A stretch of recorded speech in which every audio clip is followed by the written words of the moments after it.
Good morning, everybody. My name is Jalen Carter. It's great to see you all again for our webinar on bookkeeping and financial forecasting for entrepreneurs. My name is Jalen Carter. I'm the Community Program Manager at the Tulane Innovation Institute, and I am looking forward to Hope's chat today. So I'm going to read Hope's bio, and then I'm going to pass the floor to her. Hope Brown, MSA, is a QuickBooks Pro Advisor bookkeeper, tax practitioner, and business financial consultant. As the founder of The Tax-Minded Bookkeeper, she is dedicated to helping small businesses increase their productivity and reach their financial goals. With a deep passion for supporting entrepreneurs, Hope provides expert services in bookkeeping, tax strategy, and comprehensive financial management. In addition to her consulting work, Hope hosts the Beyond the Receipts podcast, where she shares essential insights on bookkeeping, tax strategies, and financial resources to help small business owners stay compliant and grow their businesses. Hope and her firm were recently recognized as a top 25 up-and-coming QuickBooks Pro Advisor Award recipient for 2024 by Insightful Accountant, a testament to her dedication and work in the accounting and small business financial management space.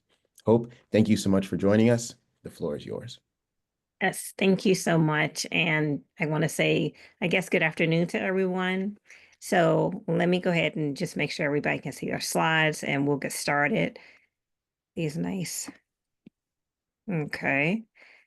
So a little bit about me. Jalen had basically read my bio, but I'm just a normal person. I'm an entrepreneur. I'm a small business owner, like many of you guys on this line. A second generation Washingtonian and generation entrepreneur. So I'm just super passionate about just the financial part of business and helping small business owners really conquer that. Just saw my parents have a business here in Washington, D.C. in like the 60s and 70s, and they can make money all day, but that financial piece and that tax piece was just really a challenge for him, for them, my father and my mom. So that's why I'm here today, just trying to help people kind of get a grasp of it. All right. And we want to talk a little bit about us today as a firm, the Tax Minded Bookkeeper. We're a virtual firm, as I mentioned, outside of DC. We have clients literally all over the country where we help them with accounting management. We help them with tax planning and also tax preparation. So I think I just got my first international client in Panama. So we're definitely growing.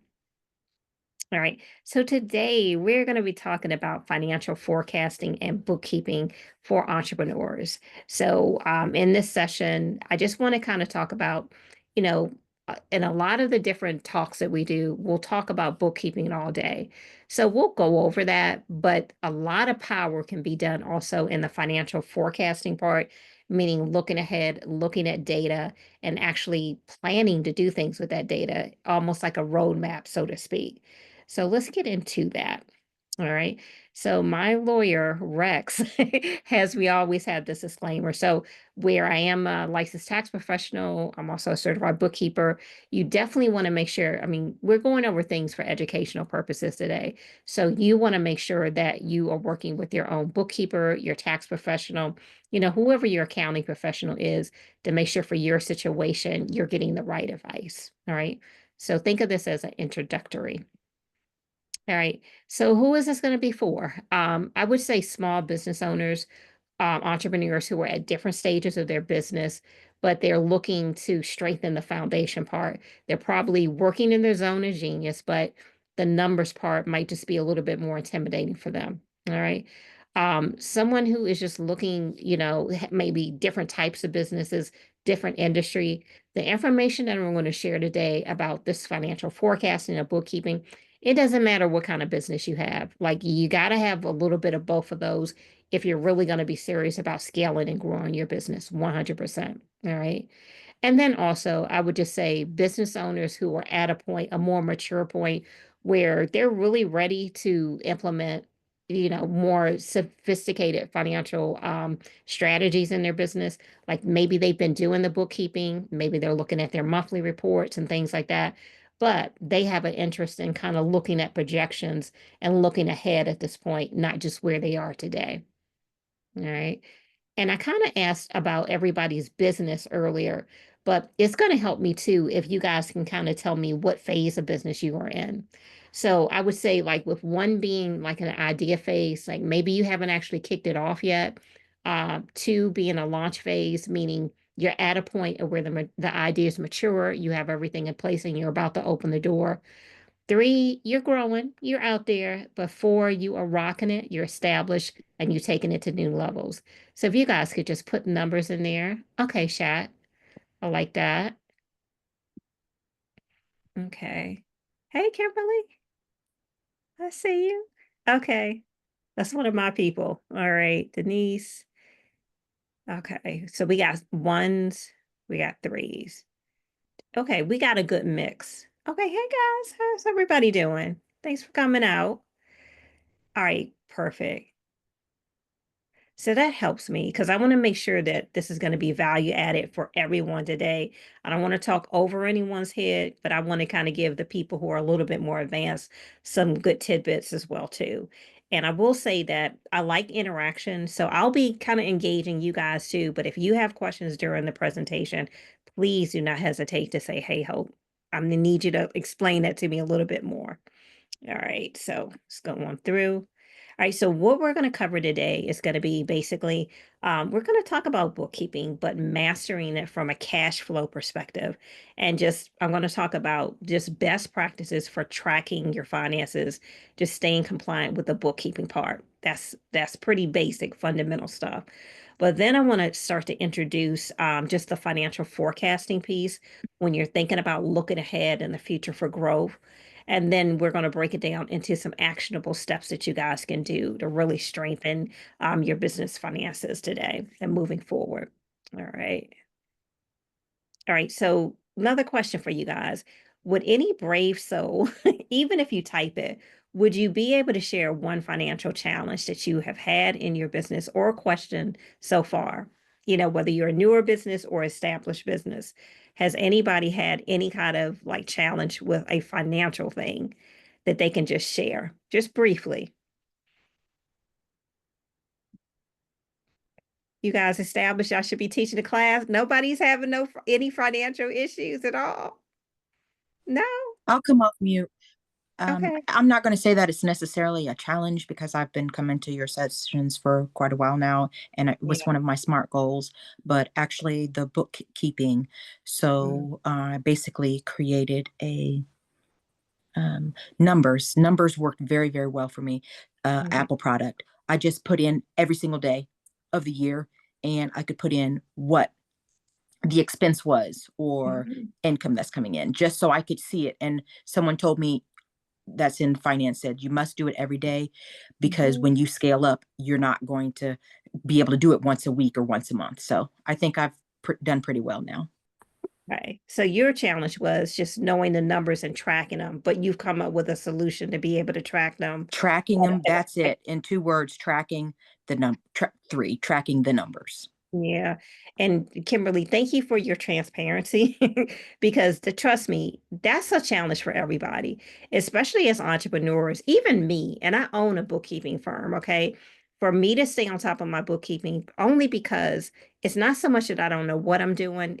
Like time just becomes such a valuable commodity to us as business owners. So a lot of times people get behind in the bookkeeping or they don't understand it and it just kind of takes a back seat. But I appreciate you being transparent about that. And I think a lot of people deal with that. So we're going to be starting off with the bookkeeping basics part. And let's talk about that. All right. Normally I know if I have a goal, it helps me to understand like why it's important. So for bookkeeping, or people might call it record keeping, bookkeeping, they're kind of like in the same family, pretty much the same, all right? But some of the more successful entrepreneurs that I've seen, if they're not doing proper bookkeeping, it could be a spreadsheet. Okay. You don't have to think about QuickBooks or some software, some accounting system. It could be them even like writing down on a paper money about money coming in and money going out. If they're not doing that, poor financial records is like one of the top reasons why businesses are failing. All right. So, like it or not, we could be making money, but if we're not managing that money, we're going to have some problems with it. All right. Another like issue that I've seen with people who are not doing some level of bookkeeping is, you know, a lot of times people have to understand that the record keeping that we're doing during the year, the bookkeeping, you know, all of the little widgets that we're counting, that information, even if you're not looking at it during the year to help you make decisions in your business, um, at the end of the year or the beginning where we are now in the tax season, that information in some form or fashion is going to be given to your tax preparer. And if it's raggedy, like trust me, I'm a tax preparer, okay? I can tell the difference between someone who's been keeping some kind of records during the year versus when they haven't. And those people who don't, normally we're filing late, we're doing extensions, we're having to take a step back and correct the record keeping because a lot of it has been done incorrectly. And even for the stuff that's like sneaking through incorrectly, it definitely raises a big red flag for auditing, you know, for audit situations. All right. And then the last thing that I've seen is if you're not doing record keeping or bookkeeping, it's going to limit your growth at some point. All right. It's almost like you're trying to lose weight, but you never step on the scale. Clothes might be fitting a little looser, maybe, you know, but maybe that's one sign. But it's nothing like getting on that scale and actually seeing, okay, I lost 5 pounds, I lost 10 pounds. Think of record keeping and just keeping an eye on your cash flow as the same kind of, you know, situation. All right. But again, if we don't know where we are week to week or month to month or even quarter to quarter, it's kind of like we're moving in the dark in our business. All right. Yeah. So super important with that. And then the last thing that I'll say is one of the reasons why we want to be doing record keeping, like whether we like it or not. And I just talked to a client earlier about this, and she was just like having such a temper tantrum. You know, she was like, why I gotta keep records? Why? So she loves the business part, but she doesn't like the administrative part. But it's an IRS a requirement, guys. And I listed here with a scan code because I want you guys to be able to see it. But the IRS actually has a publication, and it's a pretty easy read. Publication 583, Starting a Business and Keeping Records. And in that publication, it will give you like an outline of the type of records that they're expecting you to keep, the cadence, how, et cetera, et cetera. Definitely download that so you have it, especially if you're a new business owner starting, just to start off on the right foot with that. All right.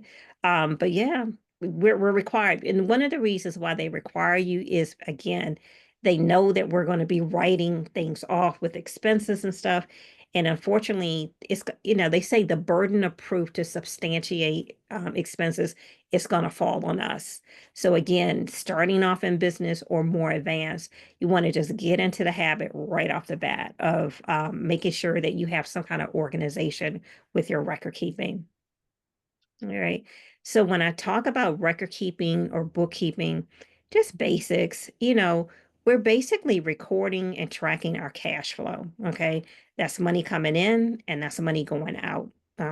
You know, money coming in could be sales, it could be revenue, it could be grant money, it could be all these different ways that your business is making money. But we want to literally penny by penny count that money that's coming in so we can gauge, okay, are we making money? Are we not making money? That's what that revenue is going to show you, you know. And the same thing with expenses. We're tracking that the money that we're spending because that's helping us, number one, just kind of organize and see where we're overspending, maybe underspending, maybe where opportunities lie, you know. But that's the first part you should have in your mind when you're thinking of doing some form of record keeping. All right. Um, Preferably we're using some kind of software tool for it.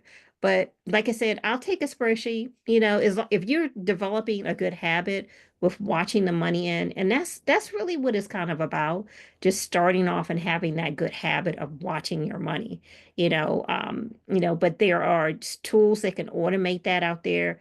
We have QuickBooks Online, we have Wave apps, which is a more discounted accounting software. We have spreadsheets, etc.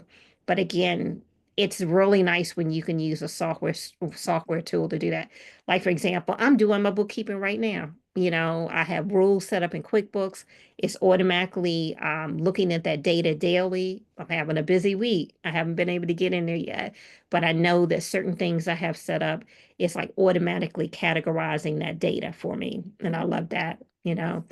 And then the last thing that I'll talk about when we talk about record keeping, sometimes it's not always about like QuickBooks or looking at the money.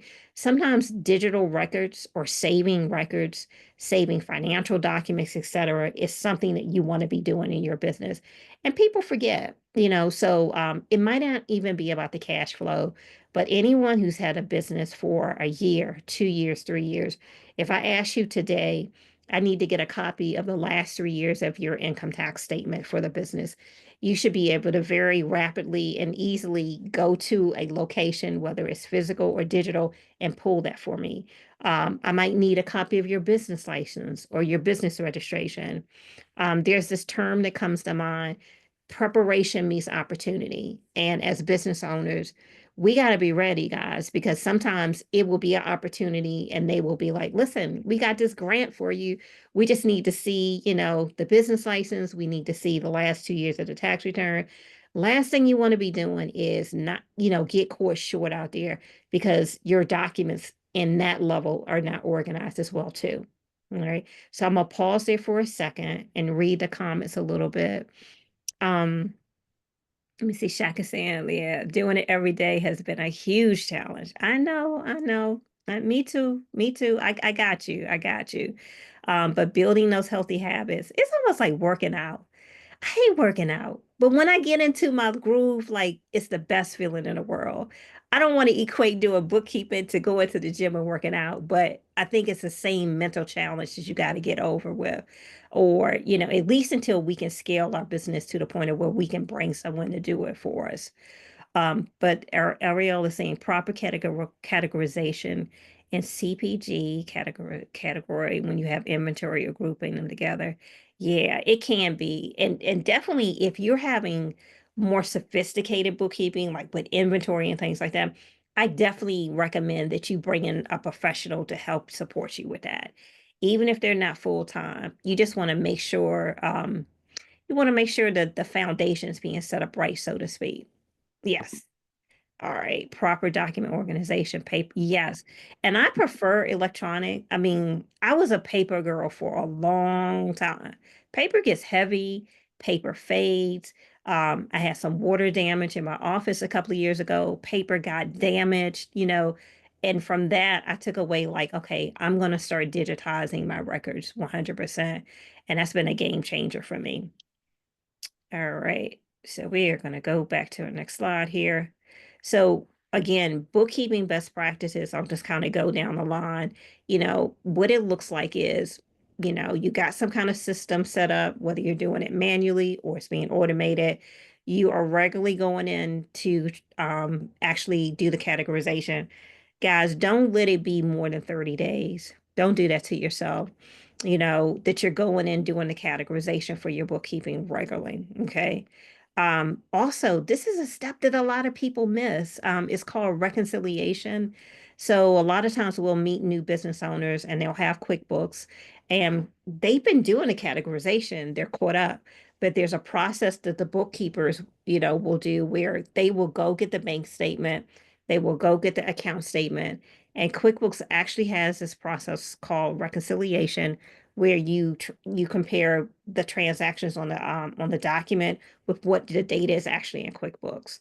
And it's called reconciliation, and it makes sure that your data is accurate. Or sometimes even when we're doing the reconciliations and we're looking at the account statement and comparing it, we're finding errors that the bank is even doing or the credit card company is even doing. So it's just a good way to actually make sure that either your QuickBooks is on point or nobody's doing anything crazy in your bank account.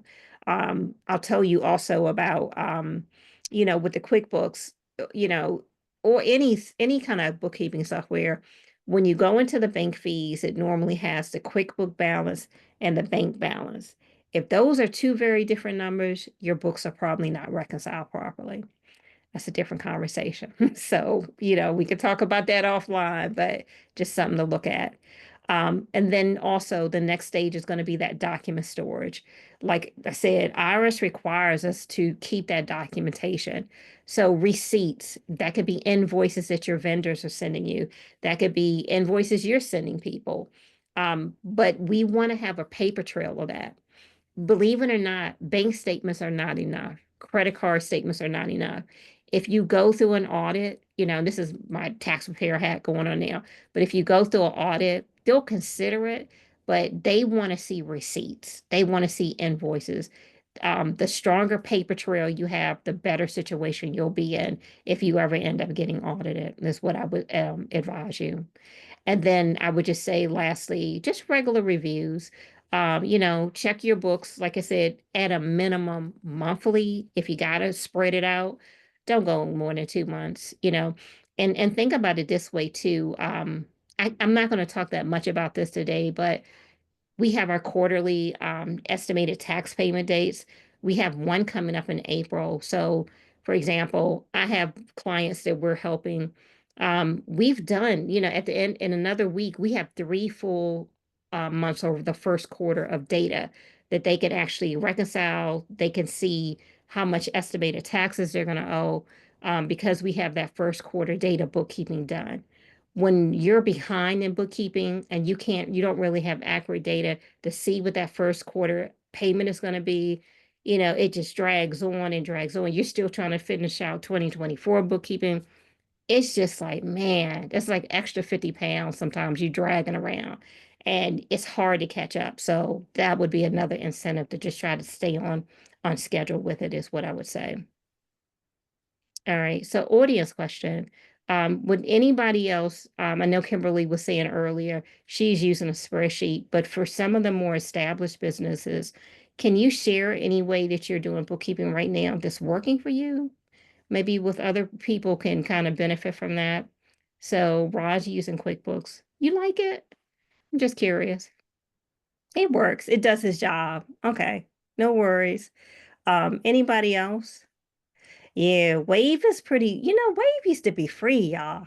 Even Wave started charging. So I guess everybody trying to get paid, but Wave is a good solution too. I've worked with a lot of entrepreneurs to put them in when they just need something basic, even to do invoicing and things like that.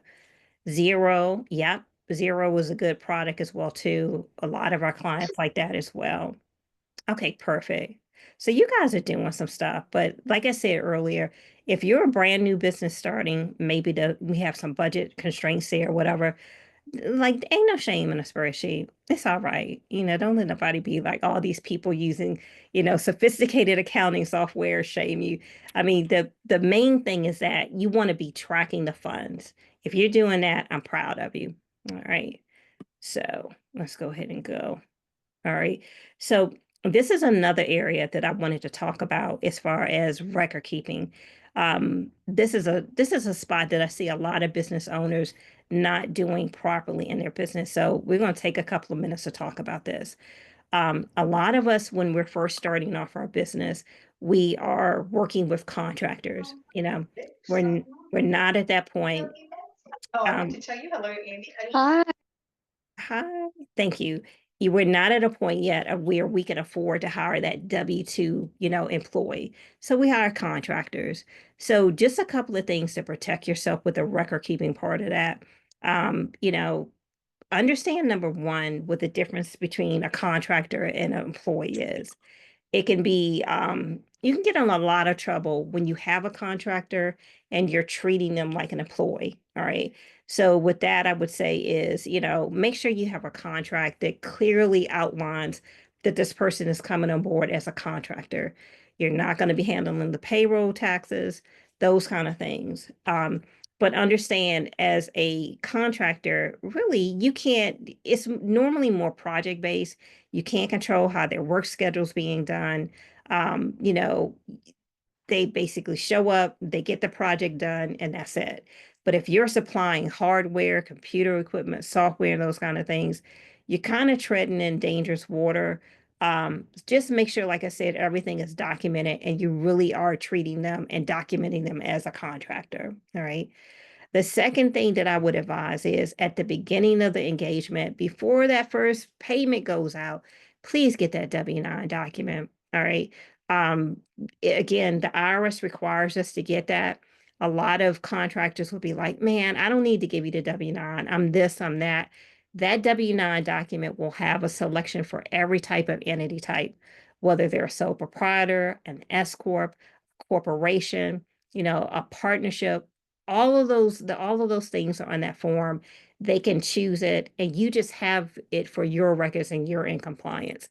And then that way in January, when you look at it, you can tell, okay, this is what they are, this is their contact information, this is their EIN. If you have to send them a 1099 NEC, you'll already have all the information that you need. I see so many people not doing that, but don't let that be you. Before you give them that first check, get that W-9, all right? The other thing I would say is if you pay them over $600, guys, in some cases, you may have to issue them in January before the 31st, a 1099 NEC. So you should be tracking the amount of money that you're paying them so that that can accurately be filed with the IRS and or state if it's necessary. Just a tip with that. And then also, like I said, the IRS, they fine people for misclassification. And I'll give you like a quick example of this. I had a client a couple of years ago who was hiring contractors to help him in his business. He had like a security business. They really should have been employees, okay? Because he was controlling when they showed up, the shift, they had to be there at a specific time. They had to carry certain phones around. Like he was paying them like they were contractors, but he was treating them like they were employees. So long story short, one of the contractors left. It was some kind of like disagreement or whatever. And they ended up going to apply for unemployment. All right. And, initially the unemployment office told them, like, listen, you're a contractor, nothing was set up for you like you were employed. But after a lot of investigation and things like that, they ended up like ruling with the individual who left, who was supposedly a contractor. And I think that the client had to end up paying almost like $50,000 to $60,000 in back payroll taxes and all these other things, because between the IRS and the Department of Labor, they recategorized that contractor because of the way they were treated as an employee, and they had to go back and pay payroll taxes and all these crazy stuff. So, like, again, pay attention to it. Don't let that be you. All right. And of course, the infamous audience question, have you remembered to get a W-9 from all of your business consultants? If not, you don't have to answer it in the chat. Just Google W-9 from the IRS website and go ahead and download it and make sure you get those, collect those this week from those people. All right. So next, let's talk a little bit about business banking fundamentals, because that has a lot to do with good record keeping, or it's going to contribute, sorry, it's going to contribute towards you having really good record keeping. All right. That business banking, so what I'm suggesting is that you want to have your own business bank account wherever possible. It's a little thing called commingling, where normally somebody is maybe using their business account to buy personal things. Like, I should never be able to look in your business account and see you took your kids to Disneyland. Like, I don't want to see that. I shouldn't, I shouldn't be able to look at your business account and see you went to Macy's and shopped, Again, it's just called an owner's distribution, revenues coming into the business account.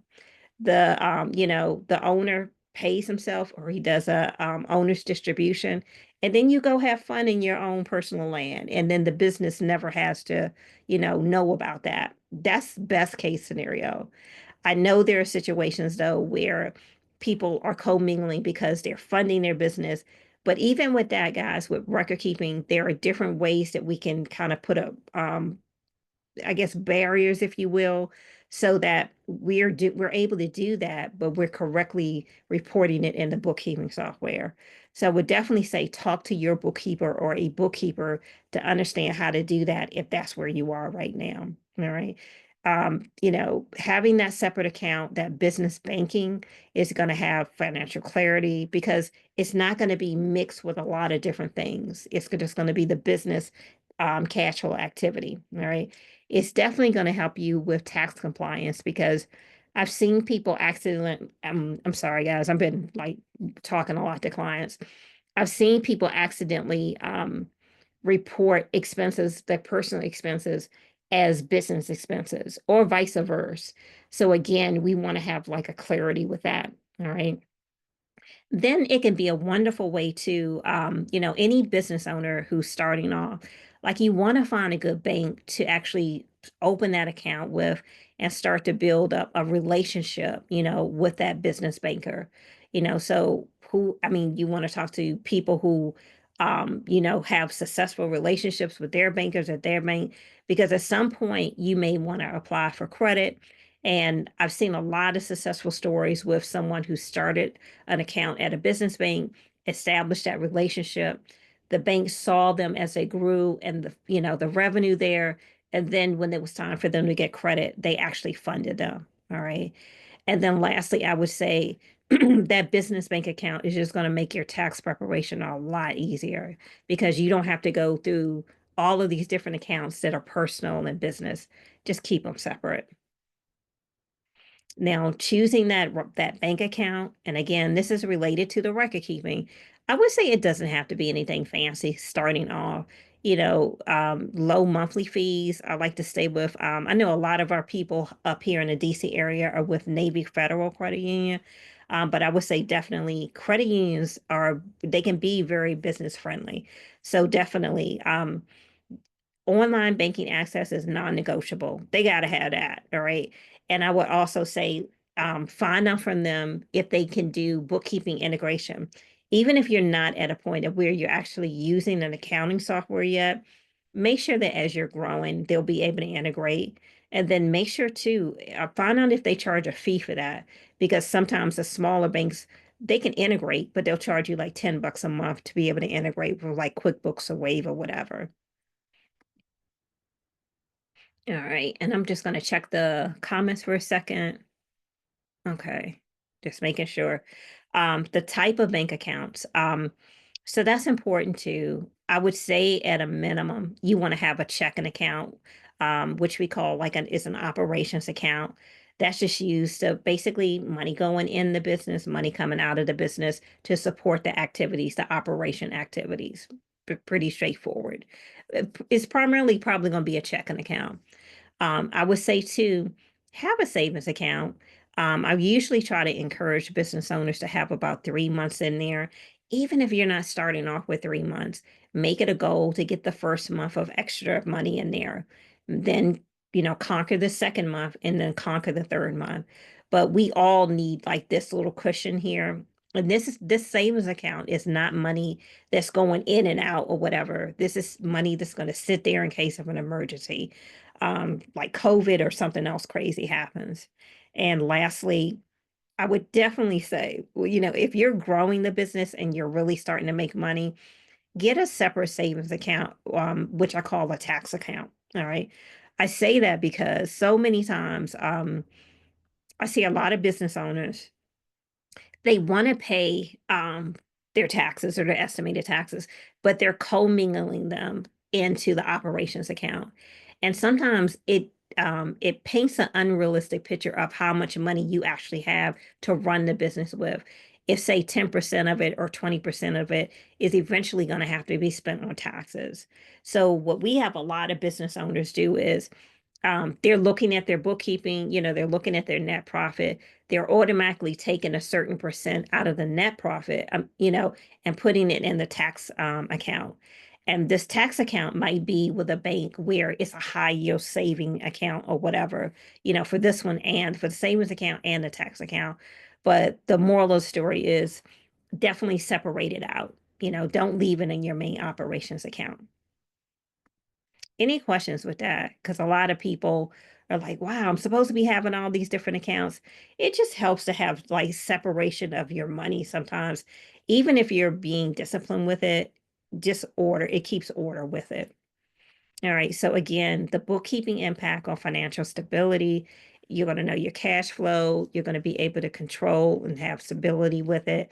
And definitely just the tax impact of just having, everything clean during the year is going to, you're going to be a lot less stressed than a lot of people I'm meeting with now. They are stressed. And I can tell you, most of the clients that I'm working with now, um, what are we at? March 25th, I think, March 26th. So we're about 2 weeks out from April 15th. Most of them, reason why we haven't filed, is because they probably didn't have good bookkeeping throughout the year. And we're trying to go back and remediate those. And it can get expensive to go back. We don't do bookkeeping for free. And we're literally trying to go back a year to try to get their stuff in order. Like, don't be like that. All right, so we've talked now about the bookkeeping, and I want to go now into quickly the financial forecasting part. All right, because bookkeeping can tell you where you are, but forecasting can tell you like where you're going. It can help you envision, like, wow, up there is good. It's really good. All right. So again, that financial forecasting, um, it just helps you look forward. Okay. It's almost like setting goals in your business and not just dreaming about it, but actually having a game plan of how you're going to get there. I see it as looking at maybe past performance to help predict what future performance can be. Because a lot of times we're going through running these businesses and the financial part is just flowing through. But if we're not taking a moment to look at trends and looking at, so like out in our business, for example, so we're at the beginning of the year. So for our revenue this time of year, it is off the chain. Okay. So I know the first 3 months of the year, I can make a certain percentage to pay my staff, to pay other stuff, to do other projects that we're going to do. That's just how it is in the accounting field, like the first quarter of the year. But by the third quarter of the year, it might be like, it went from here to here. So I know that I have to plan out to be a little bit more conservative by the time we get to the third quarter, for example, towards the end of the year. So I think it helps you to kind of know your business as well too, and the better you know how money runs through your business, like the more it's almost like playing a game of chess, so to speak, is what I would say. You're going to be able to use that information and predict your financial performance. All right. And it matters because, there are sources that actually say that they found that, like, for small businesses, 82% of businesses fail due to cash flow problems. And normally, cash flow problems are caused when you're not watching your money. It's as simple as that. All right. That 30% growth rate, it can be affected up to that if you have some kind of solid financial planning in place of how you're going to work that. And businesses are going to be 3 times successful, all right, if they're doing some kind of financial forecasting. So I think that was from QuickBooks, and I have the sources at the end for these different numbers. But bottom line, we gotta be able to watch our numbers. All right. So cash flow. Basically, we're looking at income tracking and recording every dollar that comes in. All right. We're looking at the expense management. So, with the bookkeeping, we took the time to organize everything. Maybe we have a profit and loss statement, we have a report, but with the forecasting and tracking, we're actually taking time to look at that data and say, like, okay, I know that this was happening, on a certain quarter. What can I do to maybe reduce my spending the next quarter? Or I know that my revenue is at this level. Let's try to plan out the next 3 months of what we need to do to increase revenue.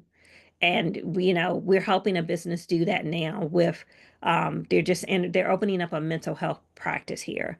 And money has been pretty good. The cash flow has been pretty good, but the owner is introducing some marketing efforts because she wants to be able to grow her business. She wants to be able to, but again, we can be doing all these different things that are going to be advantageous to our growing, but it's nothing like looking at the numbers and actually tracking the progress of that And that's exactly what we're doing with the forecasting.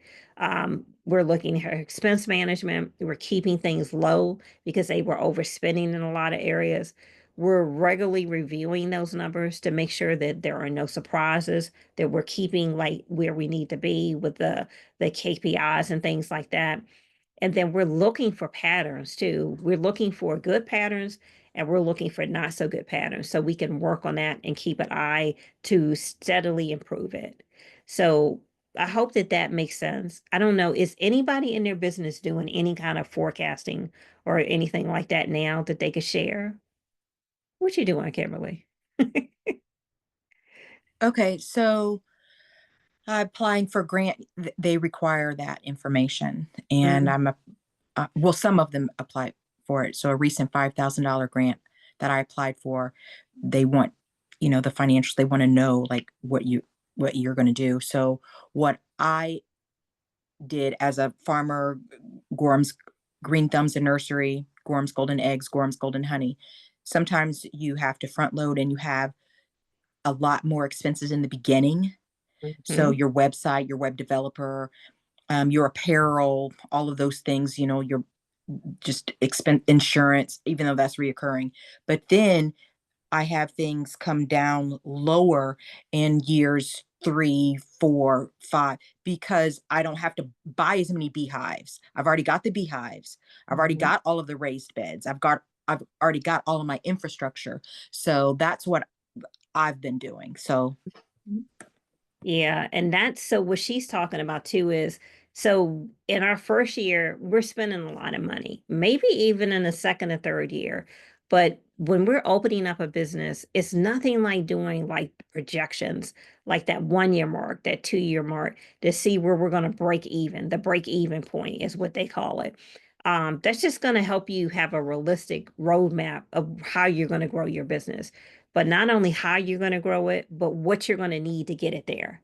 You can make those kind of decisions when you look at the projections of possible revenue or what you're going to need to spend to make that revenue. Maybe I thought I was going to hire a full-time accountant, but when I saw my numbers, I was like, you know what? I'm gonna hire a contractor to do certain things. I couldn't afford to hire somebody full-time. So again, projections and looking at those numbers can be a reality check. So definitely that's good. And I see some other people, Ariel was saying a forecast model are working it off and due to grants and pitching. Okay. Ariel, do you mind sharing a little bit about that? I'm curious to see what your experience with that is. Yeah, sure. I don't know if oh yeah, there I am. Hi everybody. Yeah, I've been working on it for a while and it's changed over time from like a simple 3-year spreadsheet to more of a model, which thank God I had a friend in finance who could like handhold me for about 3 months and we would meet together and he would go through it. But through that process, and now I'm like obsessed with it and I like to play around with different scenarios. Like if I don't raise this much money, what can I actually achieve? Mhm, And then when I'm doing grant applications or if I'm talking to a prospective, investor or something, they can know that I'm paying attention to my story and it mhm. matches with my deck and it matches with my goals. But if I don't have that to kind of go off of, it's a lot to try to keep in your head. Like Mhm. it's too much data. So I love it, but it has certainly been a learning lesson and it continues to be. Yeah, that's good stuff right there. Because it can be a reality check for people too. And a lot of Definitely. times, money can go a lot of different ways in our business. It's nothing like being able to show a potential investor your growth patterns over a certain point.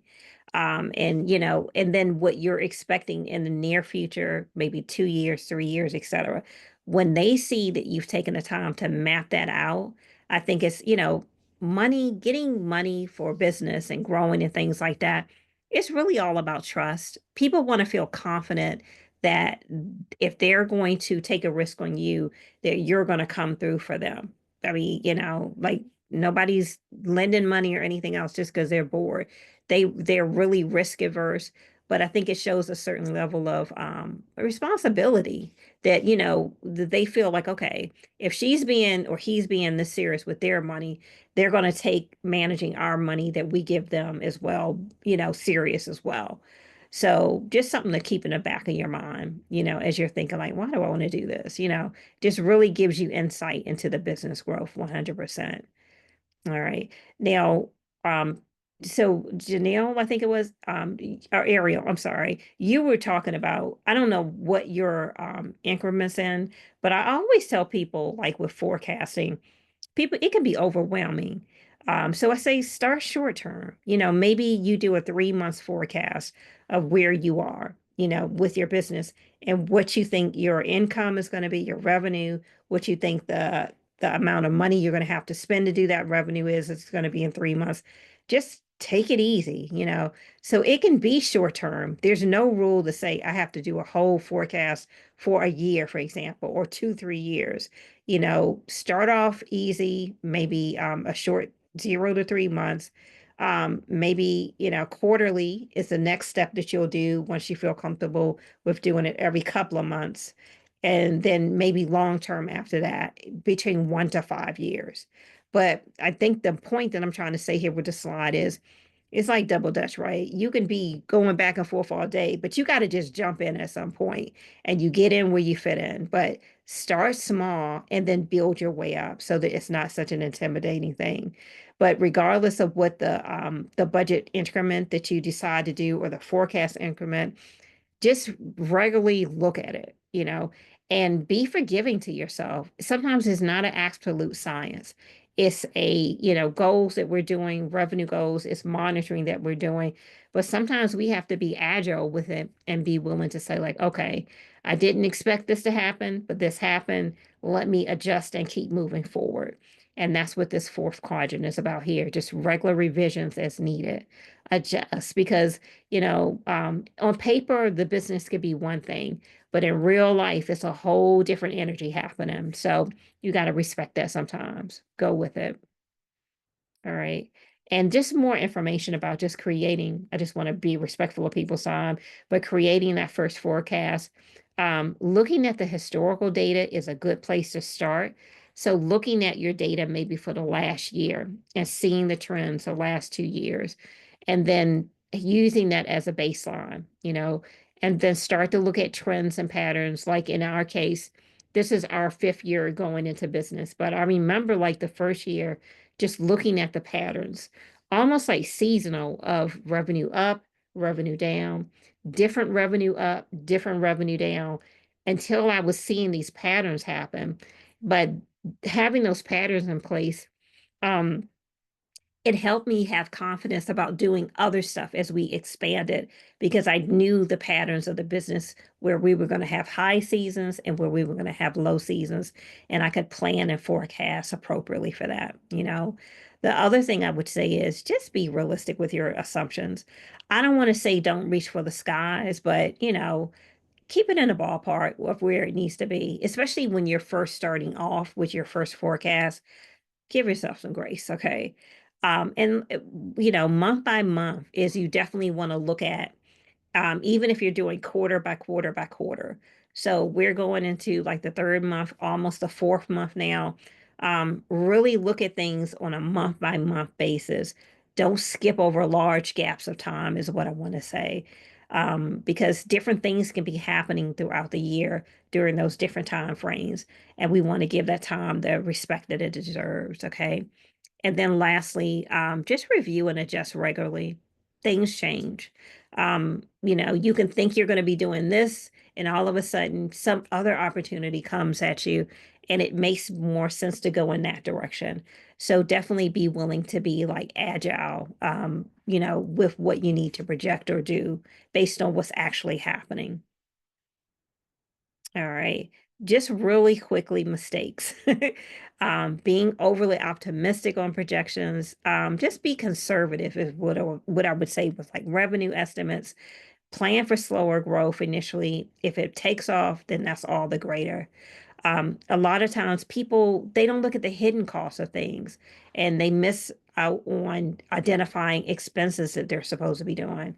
Like, so make sure you take the time to uncover everything. Ignoring that seasonality aspect of business. Again, if you own a bicycle shop or if you own a lawn care business, like I know here we have all 4 seasons. You better have something else on the menu that you serve during the winter months because ain't nobody out there, like mowing their grass in December. So what else are you going to be doing? Like we're going to be doing, other services that homeowners need. But again, know your cycles is what I'm saying. All right. And then lastly, we do all this work to actually come up with budgets and forecasting and things like that, projections. And then we forget it. I see that a lot. People have really good intentions, but again, working into your cycle where you are regularly checking these things that you've put into place and, actually grading them to see if you're in the ballpark or not. All right. And of course, automation's key is what I would say anytime you can use like spreadsheets, like don't do no forecast on the paper, please. You want to have some kind of automation or software that's going to help you accurately have this done. Not to mention, like the young lady was saying, she was able to get external help to make sure she was in a ballpark. If you're in these kind of software tools, it's easier to share that information with other people. I would also say, AI, oh my gosh, you can do so much with AI. Don't be afraid to, open up Chat GPT, the free version even, and put something in it, put your profit and loss statement in it, black out your identifying information and just say, all right, for the last 2 years, give me a 1 year projection. Give me ideas for it. You will be shocked what you get. And it might even actually make sense. So I would definitely say explore that. Don't be shy about using AI technology. And lastly, nothing wrong with actually calling up a financial advisor or an accountant or CPA to help you kind of get this into place if you are that person and you're at that point where you need it. All right. All right. So the action plan from this point is this week. If you're here and you've never worked on projections before, or maybe you need to set up, your bookkeeping and things like that, I would say actually investigate the options to do it. Like, a lot of times we'll come to these sessions, but we're not moving forward in action afterwards. But um, take action, and I would say, put yourself on a timeline this month, create your first 3 month forecast, based on some of the tips that we've said. And I'll be sharing these slides with Jalen so he can share them with you guys. But this quarter, do the rest of the projections. And then this year, just review, as you're going through. But the bottom line is like put some type of action in place is what I would say 100%. All right. And I included sources here for some of the other for some of the other percentages and things I had in the earlier slide, just because I like to reference sources when I'm talking numbers. And that is going to be it, guys. Thank you so much for your time. I'm going to like turn over the floor if anyone has any questions, comments. Who already is doing forecasts in their business besides Ariel? Okay. Rod, why are you not teaching this class? You got everything together. You got the bookkeeping, you doing the forecasting. I'm proud of you, No, man. I'm always looking to learn something new, but yeah, Yeah, we've been building a revenue model to kind of help forecast. And just to echo some of the stuff that you said, um, you'll be shocked that your first projections are typically too lofty. So we had to come back and scale back once we started actually doing the business. Um, and I mean, but being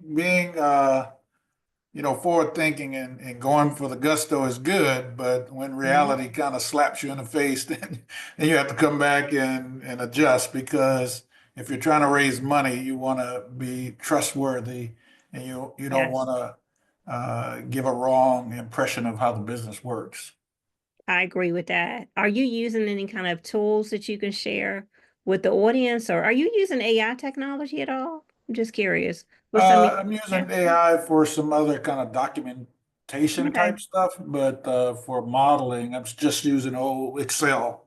You Okay. know, our Okay. business is based on connecting with surgeons and getting those surgeons to agree to be trained to use our device.